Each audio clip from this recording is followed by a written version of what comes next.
Good morning. I'm Eileen Doherty, Executive Director of the Colorado Gerontological Society. As the director of the Society, a nonprofit organization, older adults often tell us they didn't know about many programs, services, and benefits for which they are eligible. One of our main goals with Senior Answers, in partnership with Legends Radio, is to share information and to help you, the listener, take advantage of these programs. Today, we're going to talk about property tax exemption for seniors, surviving spouses, and certain groups of veterans with disabilities. The program is also called the homestead exemption. What is great about this program is that in 2000, Colorado voters amended the state constitution to reduce property taxes for seniors, meaning unless the voters change the Constitution, the homestead exemption is ongoing. For many years, funding posed a challenge to legislators as they struggled to find money for the program and balance the state budget. Now the homestead exemption is part of the TABOR refunds, meaning that funding comes from the money state collects and returns to taxpayers. As long as we have TABOR, the homestead exemption should be a stable tax credit. Since the average value of homes has increased in the past few years, the exemption is very important to many homeowners. While we all like the increased value of our home, we don't always welcome the increase in property taxes. The increase in property taxes can pose financial hardship for many homeowners. Today we have with us Joanne Groff, Colorado Property Tax Administrator, to talk with us about the homestead exemption and how you can take advantage of it. Welcome, Joan. Thank you. Thank you so much, Eileen. Good morning. Good morning. So let's go ahead and get started. Tell us a little bit about the property tax exemption for seniors or the homestead exemption. Great. So the senior property tax homestead exemption, which is how it's described in the Constitution, provides, when the state budget allows, a reduction of property taxes that would have been due for 50% of the first $200,000 of actual value of an older adult primary residence after meeting certain criteria. Now, that's kind of a time twister, 50% of the first 200,000. When it was passed in 2000, there were many homes that didn't reach the $200,000 mark. But for anyone whose home is $200,000 or above, this means the taxes that would be owed on $100,000 of value.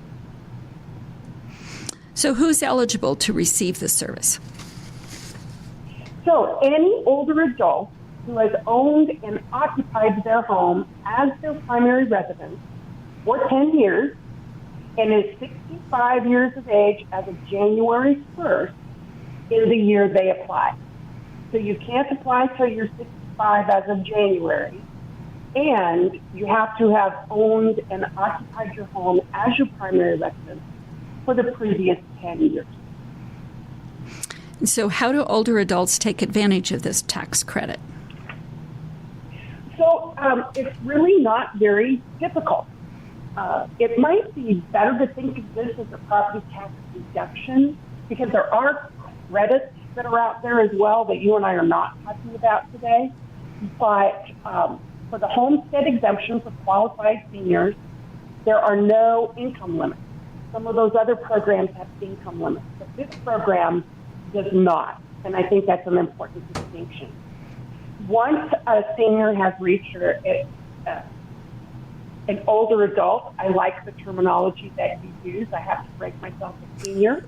Once they are eligible and have owned and occupied their residence for 10 years and being 65 as of January 1st, in the year they apply, they only need to apply. It's a form that's available on our website at the Division of Property Taxation, dpt.colorado.gov. It is available there, or it is available from your assessor. Once you fill that form out, you need to deliver it to your assessor's office. And you can do that either by walking into your assessor's office and dropping it off, or by mail. You need to get that application into them no later than July 15th. There is a grace period to August 15th, but if you use that grace period, you have no appeal right. If you get it in by July 15th and the assessor denies you, you can appeal their decision. But after July 15th, you can't. So you just need to get it in by July 15th. And then what happens after that is your taxes are reduced the following year, because as many know, and some may not, you actually pay your property taxes in arrears, so it will be in effect for the year that you apply on the taxes you owe for that year, which you pay the following year. You'll get a tax bill in January. So it's a relatively simple form. I can attest to that, having helped many people fill it out over the years. So that's wonderful. How does the program work if a homeowner owns a condo or a townhome? No problem. If they own and they own it and they occupy it as their primary residence, it is their residence. So if it's a townhome, a mobile home, a condominium, it still applies. Okay. And sometimes we hear things about people being concerned if they have a mortgage on their home. What happens and how does that get worked out? This program doesn't care. Okay. So it doesn't care if you have a mortgage or own your home outright. It also doesn't care if you have a reverse mortgage. All the criteria are just that simple. You've owned it and occupied it as your primary residence for 10 years, and you're 65 years of age as of the January that you apply. So let's say that you turn 65 in March. Unfortunately, you have to wait a year to apply. You have to be 65 as of January 1st. So the one thing I can tell our listeners is that if you have a mortgage and if your taxes are escrowed by the mortgage company, then make sure your mortgage company knows that you have the tax exemption, because the mortgage company is actually the one that's going to be sending the check to the county for your property taxes. So just make sure that they know about it. That's correct, Eileen. And the key here, you don't even really have to do outreach to your mortgage company. You need to watch your escrow, but your county treasurer will make the adjustment and send that adjustment as part of your tax bill. So as they forward those to your mortgage company will see that your taxes have been reduced. Wonderful. By that amount. That's great, because that's one less step that we all have to remember to do. So this past year, many of the older adults that I have worked with over the years have been hampered in some ways by not being able to take the senior homestead exemption with them if they had been living in their home originally for 10 years and they moved to a new home. This past legislative session, the legislature and the governor took some action to help with that. Can you explain how that is happened and how one would take advantage of that? I would love to. It has been a part of the agenda of several legislators and the governor for a few years now. This year, they passed Senate Bill 24-111 concerning a reduction. It's quite a mouthful. Concerning a reduction in the valuation for assessment of qualified senior primary residence real property. So what happens here is if you move, you have to have had the senior exemption. Not have qualified, not be age qualified for it. You actually have to have had it. And you have to have had it from tax year 2020 going forward. You can't. So if you happen to move in tax year 2019 into your new home, unfortunately you can't access this. But if you moved after 2020, you will be able to, and had the senior exemption, you will be able to access this. It's another form, again, available on our website. And this time, you have to fill that form out no later than March 15th, because This was not a constitutional amendment, so the legislature can't grant an exemption. So how they did it was they granted a value reduction. And it's kind of a different process with the same result. You will ultimately see that value reduction just the same as what you had on the senior exemption. And do you have to apply for it annually, or is this a one-time only application as well? Great question. For both the senior exemptions and the valuation for assessment on qualified senior primary residential property, you only have to apply once. So the value reduction stays on your property until there is some kind of terminus action, such as you sell the home or you, unfortunately, you pass away. The homeowner that has the exemption passes away. So some terminus event has to happen. The caution that I need to put out there for the primary senior residence valuation assessment reduction, this portability program, is only funded for 2 years.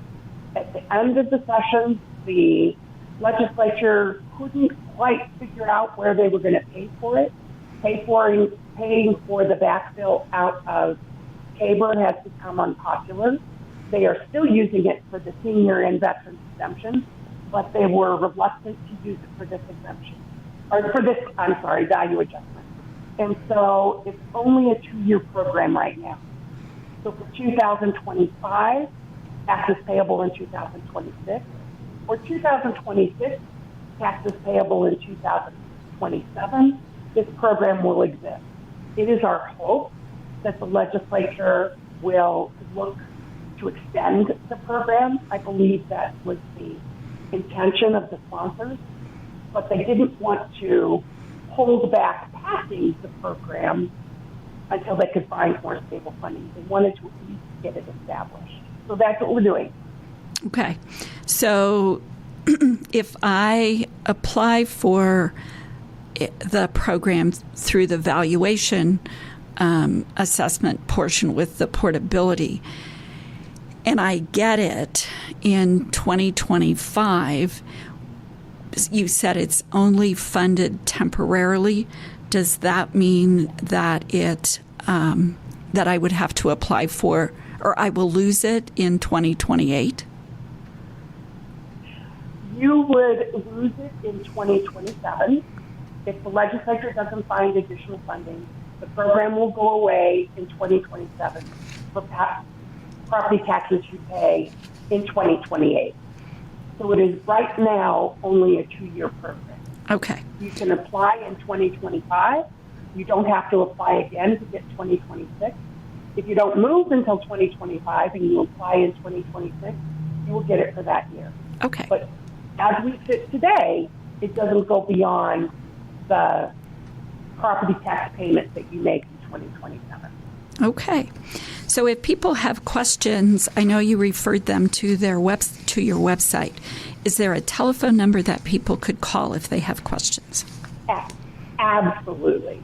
The telephone number of the Division of Property Taxation's main desk is 303-864-7777. Pretty easy. 303-864-7777. We do have humans answer the phone and sometimes your phones still don't get answered. If you leave a message that you're calling about the senior exemption program, you will get to one of the staff members who support that program, and they will be able to answer your questions. Or you're always welcome to ask for me, and I can answer most of those questions as well. Okay, well, that brings our program to a close this morning. And thank you, Joanne. And as always, if you have any questions or need more information, you can also call the Colorado Gerontological Society at 303-333-3482. And again, thank you to Joanne and to Legends Radio for making this program possible.